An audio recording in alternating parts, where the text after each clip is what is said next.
नाज़रीन, अवामी न्यूज़ में खबरुनि जो सिलसिलो जारी है। मां कश्मीर का खबर ॾींदाणो। कश्मीर में कोरोना वायरस के खतरे सबब सिंध के सूबाई वज़ीर शब्बीर अली खान बाजाणी जो सिविल अस्पताल कश्मीर में क़ाइम 6 बेडन ते ठहियल कंटेनर सेंटर जो दौरो कयो। इन मौके ते मीडिया सां ॻाल्हाईंदे हिन चयो त सिंध हुकूमत अवाम खे राशन ॾियण लाइ हिकमत अमली जोड़े रही है, जेका जल्द अवाम के घर घर ताईं राशन पहुचायो वेंदो। ॿिए तरफ़ चाइना तरफ़ां सैनिटाइज़र ऐं मास्क, वेंटिलेटर समेत ॿियो सामान मिलियो आहे, जेको जल्द DC कश्मीर जी मदद सां अवाम ताईं पहुचायो वेंदो। कोरोना वायरस हिकु ख़तरनाक बीमारी आहे। असांखे गॾिजी करे एहतियात करणो पवंदो ऐं इन मुतलिक़ आगाही मुहिम बि जारी रखणी आहे। कंहिं बि अणवधंदड़ सूरतहाल खे मुंहुं ॾियण लाइ तयारु रहणो आहे ऐं खाधे पीते जूं शयूं पाण वटि घर अंदरि रखणियूं आहिनि। थी सघे थो त ईंदड़ ॾींहुं अंदरि सूरतहाल ख़राब थी सघे थी। इन वधीक ॻाल्हाईंदे चयो त अवाम खे घुर्जे त इंतज़ामिया, पुलिस, रेंजर्स ऐं पाक आर्मी सां सहकार कनि। इन मौक़े ते सूबाई वज़ीर शब्बीर अली खान साण गॾु deputy commissioner Kashmore Manohar Ali Mithani, assistant commissioner Ayaz Soomro ऐं टाउन चेयरमैन कश्मीर इसरार अहमद खोसो पिणु साण गॾु हुआ।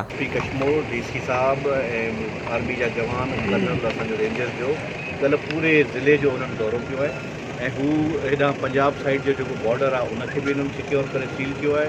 हिन पासे ॾांहुं शिकारपुर खां ईंदड़ जेका ट्रैफिक आहे उनखे बि असां सील कयो आहे।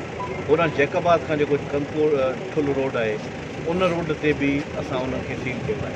त हिन वक़्तु कल्ह खां जेके CM डायरेक्टर्स आया आहिनि त उन में इहो असां हुकुम मिलियो आहे त ज़िले वाइज़ तव्हां पंहिंजा बॉर्डर सील कयो। त हाणे लॉकडाउन मज़ीद जेको आहे असां उनखे अञा वधीक सिक्योर कयो आहे ऐं असां डिस्ट्रिक्ट वाइज़ बि उते बैरियर्स हणी उन्हनि खे असां लॉकडाउन कयो आहे ताकी मूवमेंट घटि थिए। ऐं इन मूवमेंट घटि थियण जो मक़सदु इहो आहे त माण्हुनि ते इहो पैगाम वञे त बाबा घरनि में रहणो आहे, हिन बीमारी खां बचिणो आहे, त पाण खे आइसोलेशन में रखिणो आहे।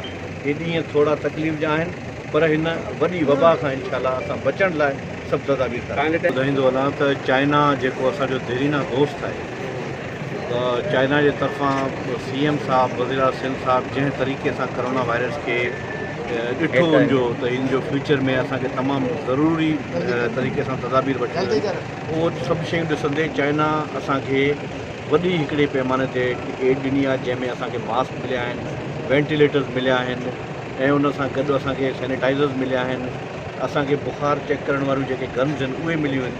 इहो सॼो सामान हाणे हर ज़िले में डिस्ट्रीब्यूट थींदो। वधीक ख़बरनि ऐं तफ़सील जे लाइ विज़िट कयो असांजी वेबसाइट awamiNewsHD.com ऐं ॾिसंदा रहो अवामी न्यूज़ HD।